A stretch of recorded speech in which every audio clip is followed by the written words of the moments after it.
Assalamualaikum warahmatullahi wabarakatuh. Halo teman-teman semuanya. Jadi hari ini kita bakal masuk ke pertemuan ke-10, di mana di sini kita bakal ngebahas tentang dukungan SIM terhadap kualitas produk dan jasa.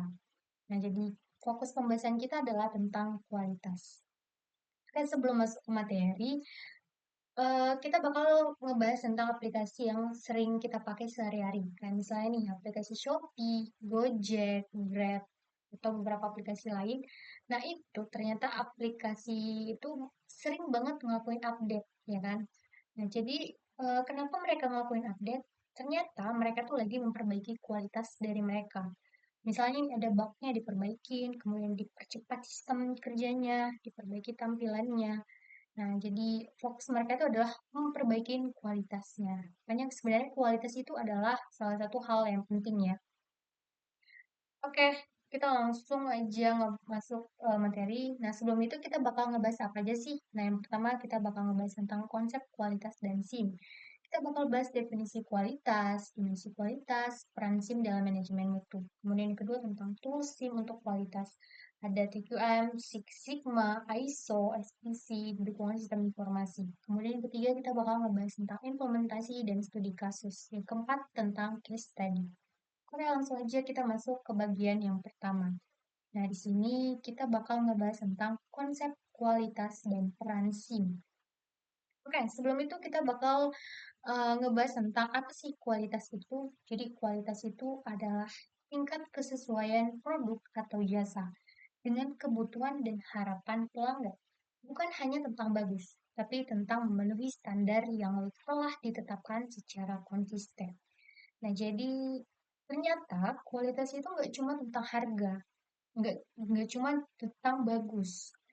Jadi tentang apakah sesuai dengan harapan pengguna atau tidak. Nah, contohnya, misal kita beli laptop ya dengan harga 15 juta kita bilang. Nah, harapan kalian dari laptop itu apa? Misalnya nih, kalian punya harapan laptop yang kalian beli tadi itu dia baterainya awet, kemudian layarnya jernih.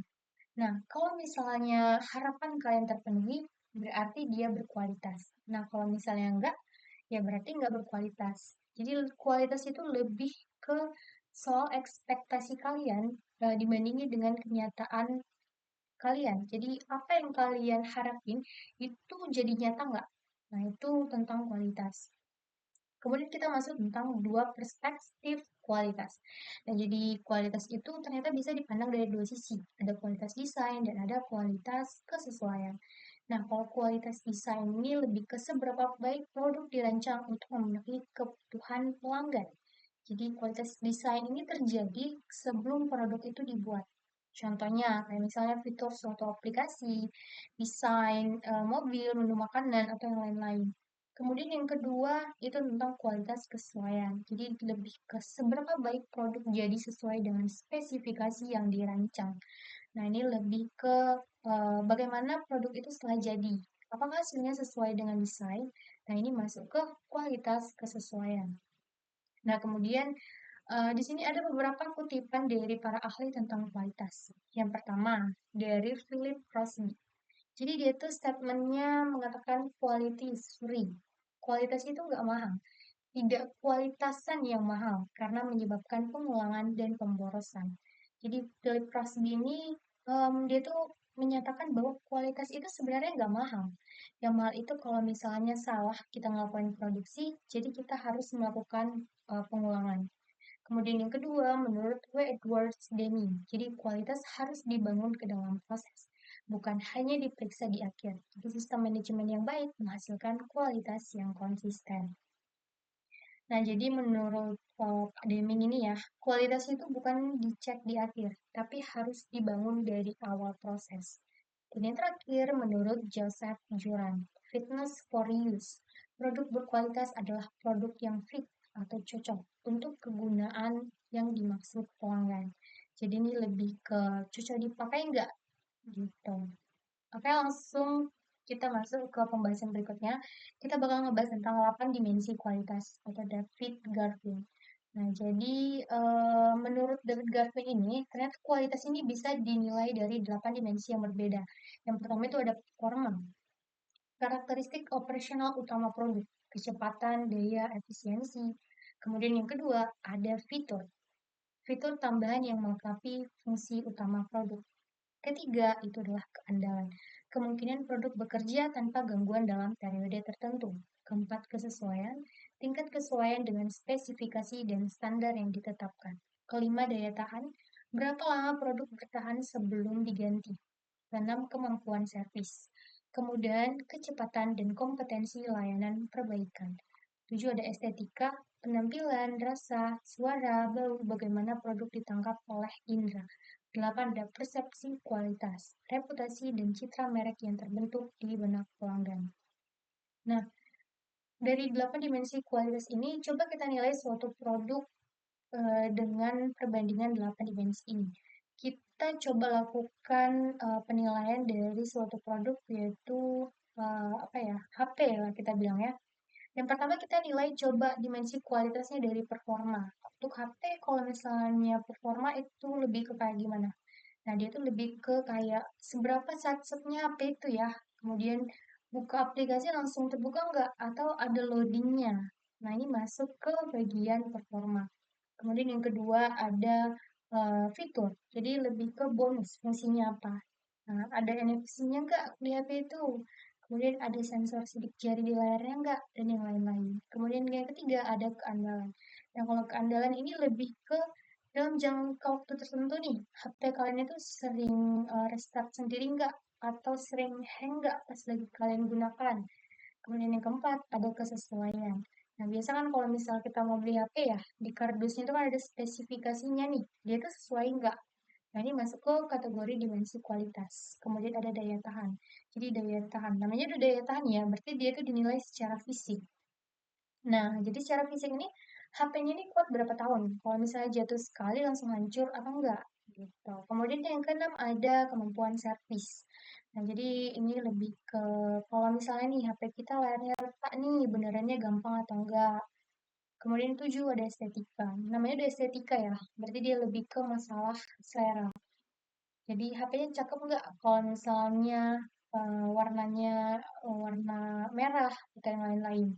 Kemudian yang terakhir ada persepsi kualitas. Dia lebih ke reputasi dan citra merek yang terbentuk di benak pelanggan.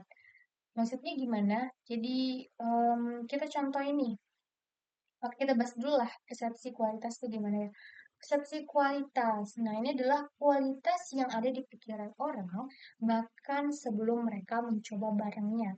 Contohnya, kita ambil dari kasus sehari-hari ya. Dengan dari kasus handphone lah yang sama ya. Begitu dengar nama iPhone, itu orang itu pasti langsung mikir pasti mewah atau pasti mikir mereka kameranya itu pasti bagus. Nah, walau ada HP lain yang speknya itu lebih tinggi dengan harga yang lebih murah, orang itu bakal tetap menganggap iPhone ini lebih berkualitas. Kenapa? Karena brand image mereka tuh sudah kuat. Nah, ini jadi masuk ke persepsi kualitas. Langsung aja kita masuk ke pembahasan berikutnya. Kita bakal bahas tentang peran SIM dalam manajemen kualitas. Nah, SIM bukan hanya sistem pencatat data.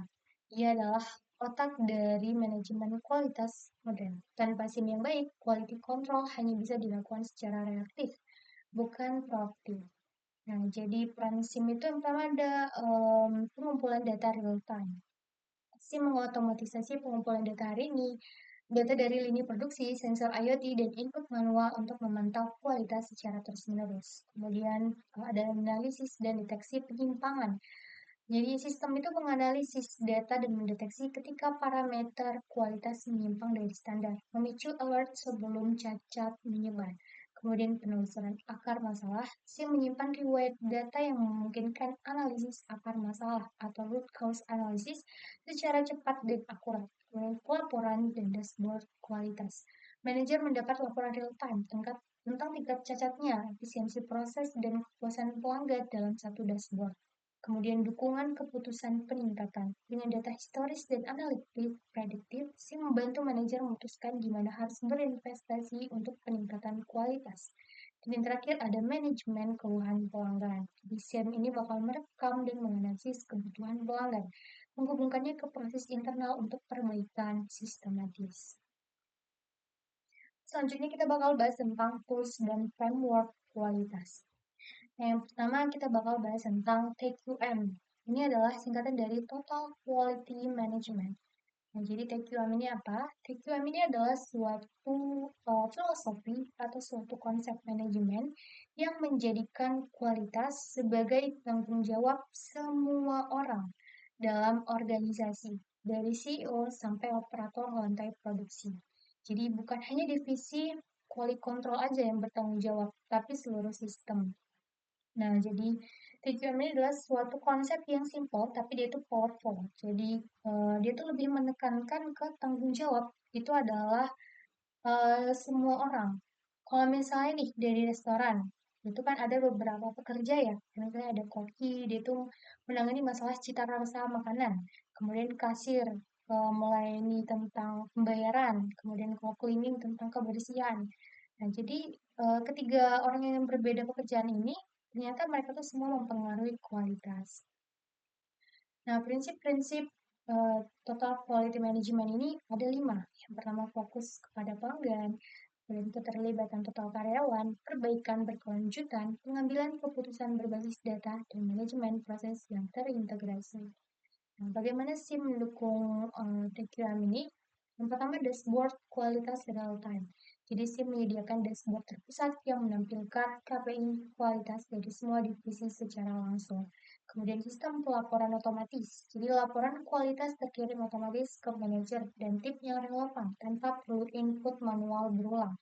Kemudian database keluhan dan feedback. Semua keluhan, pelanggan, masukan, dan return produk tersimpan dan teranalisis untuk pola yang berulang. Kemudian training dan knowledge base. Sistem menyimpan SOP, manual prosedur, dan modul pelatihan agar semua karyawan punya akses yang sama ke standar kualitas. Lanjutlah ya, kita bakal bahas tentang Six Sigma dan dukungan SIM. Nah, Six Sigma itu adalah suatu metodologi peningkatan kualitas yang bertujuan untuk mengurangi cacat hingga hanya 3,4 cacat per 1 juta kesempatan. Dan biasa dikenal dengan istilah DPMO. DPMO ini adalah singkatan dari Defects per Million Opportunities. Nah, jadi Six Sigma ini dikembangkan oleh Motorola, dipopulerkan oleh EA. Jadi EA ini adalah salah satu perusahaan teknologi dan jasa yang terbesar di dunia. Jadi asalnya adalah dari Amerika Serikat. Nah, ternyata mereka tuh menjadikan Six Sigma ini sebagai strategi inti mereka nih. Nah, setelah mereka menerapkan strategi ini, ternyata mereka itu berhasil. Mereka tuh dapat berhemat sekitar berapa miliar ya tahun? Sekitar 12 miliar kalau nggak salah. Nah, kemudian ternyata setelah mereka berhasil, sejak dari itu banyak perusahaan-perusahaan yang mengikuti mereka. Mereka itu menerapkan strategi Six Sigma ini juga. Oke, kemudian di sini ada siklus make dalam Six Sigma. Ada D, define. Nah, define ini lebih ke tentukan masalahnya. Kemudian kalau measure, lebih ke kayak kumpulkan datanya. Kemudian A, analyze. Analisis datanya, kita cari penyebabnya nih, kayak gimana. Kemudian ini, improve. Kita rancang dan implementasi solusi. Kita perbaiki. Kemudian C, control. Lebih ke pantau agar perbaikan bertahan. Jadi kita lakukan jaga supaya nggak terulang nih kesalahan yang sama. Dan selanjutnya kita bakal bahas tentang ISO. ISO 9001 dan Statistical Process Control, atau SPC. Nah, ISO ini adalah standar nasional, internasional ya. Jadi mungkin teman-teman juga udah nggak asing ya dengan ISO ini. Nah, kalau ISO ini, kalau perusahaan punya ISO ini, berarti sistem dari perusahaan itu kualitasnya itu rapi. Nah, jadi banyak perusahaan besar yang biasanya itu wajib punya ISO biar mereka itu dipercaya. Jadi kali ini kita bakal bahas spesifik ISO 9001. ISO 9001 yang dimana dia itu telah dilakukan perbaikan di tahun 2015. Jadi ISO 9001 ini adalah internasional untuk sistem manajemen mutu, membantu organisasi memastikan bahwa produk dan layanan secara konsisten memenuhi persyaratan pelanggan dan peraturan. Jadi ISO 9001 ini lebih ke standar internasional tentang kualitas. Nah, 7 prinsip ISO 9001. Yang pertama fokus pada pelanggan, kepemimpinan, keterlibatan orang, pendekatan proses, peningkatan berkelanjutan, pengambilan keputusan berbasis bukti, dan manajemen hubungan. Kemudian di sini ada bahas tentang statistical process control. Nah, ini SPC ini menggunakan metode statistik untuk memantau dan mengendalikan proses produksi. Tujuannya memastikan proses berjalan stabil dan menghasilkan produk yang memenuhi spesifikasi. Jadi SPC ini lebih ke pakai suatu data statistik buat mereka tuh kontrol kualitasnya. Jadi tools utamanya itu ada control chart, ada histogram, Pareto chart, dan ada fishbone diagram. Oke, kita bahas yang berikutnya tentang implementasi dan studi kasus. Nah, kita bakal bahas modul SIM untuk quality management. Nah, modul SIM untuk quality management ini adalah fitur khusus yang tugas utamanya adalah menjadi pengawas kualitas otomatis. Ada apa aja? Yang pertama adalah quality control system. Jadi ini adalah sistem yang memonitor parameter kualitas secara real time dari lantai produksi. Terintegrasi dengan sensor dan mesin otomatis. Alert otomatis ketika parameter keluar dari batas toleransi. Kemudian yang kedua ada customer complaint management. Jadi dia tuh merekam, melacak, dan menganalisis keluhan pelanggan, menghubungkan keluhan ke proses internal yang menjadi penyebab mengukur waktu resolusi dan kepuasan pelanggan pasca penanganan. Kemudian supplier quality management, mengolah data kualitas bahan baku dari supplier, scorecard vendor berbasis data historis kualitas, otomatisasi incoming inspection dan penentuan material cacat. Kemudian ada non-conformance management, ada sistem pencatatan dan eskalasi produk tidak sesuai. Kemudian ada dokumen dan SOP manajemen, ini lebih ke penyimpanan dan kontrol versi dokumen standar mutu. Jadi distribusi otomatis update SOP ke seluruh divisi. Kemudian ada quality analytics dan BI, ini lebih ke dashboard. Dashboard business intelligence untuk KPI kualitas. Oke, selanjutnya kita bakal bahas studi kasusnya SIM kualitas SIM dalam industri. Yang pertama ada industri manufaktur otomotif. Nah, masalahnya Toyota menghadapi masalah konsistensi kualitas pada ribuan komponen yang dipasok dari ratusan vendor berbeda. Nah, bagaimana mereka menanganinya? Ternyata mereka menangani dengan SIM, solusinya itu SIM terintegrasi dengan sistem Toyota Production System, real-time monitoring lini produksi, sistem and-down, alert visual kualitas, kemudian dan supplier scorecard otomatis. Nah, hasilnya apa? Defect rate-nya turun 40%. Nah, ternyata hasil kerugian mereka tuh turun 40%. Waktu respon terhadap masalah kualitas dari jam menjadi menit, dan supplier kualitas rendah teridentifikasi otomatis. Kemudian yang kedua ada industri perbankan dan jasa keuangan. Masalahnya, bank itu mengalami banyak keluhan nasabah terkait waktu pemrosesan transaksi yang lama dan error dalam laporan rekening. Nah, solusinya gimana? Ternyata SIM berbasis AI untuk monitoring transaksi real time, sistem otomatis deteksi anomali, dan portal keluhan pelanggan terintegrasi dengan CRM dan workflow resolusi. Jadi CRM ini adalah Customer Relationship Management. Ini lebih ke kayak sistem untuk mengolah hubungan dengan pelanggan. Jadi kayak tempat nyimpan semua informasi tentang pelanggan. Jadi CRM. Hasilnya keakuan nasabah itu turun 60%. Waktu resolusi rata-rata dari 5 hari ke 6 jam dan kepuasan pelanggan naik signifikan. Kemudian yang terakhir ada industri F&B, makanan dan minuman. Ini masalahnya adalah profit percent FFCG. Jadi FFCG ini adalah fast moving consumer goods. Ini lebih ke artinya adalah produk yang cepat habis dan sering dibeli sehari-hari. Jadi produsen FMCG ini perlu memastikan konsistensi rasa, tekstur, dan keamanan pangan di ribuan batch produksi setiap harinya. Jadi solusinya SIM terintegrasi dengan lab analisis kimia, sensor suhu kelembapan di cold chain, dan traceability sistem dari bahan baku ke konsumen. Nah, hasilnya apa? Zero food safety incident selama 3 tahun berturut-turut. Recall produk turun 80% dan audit regulasi selalu lulus tanpa temuan mayor. Oke, em, mungkin cukup sekian untuk pertemuan kali ini. Aku tutup dengan Assalamualaikum warahmatullahi wabarakatuh.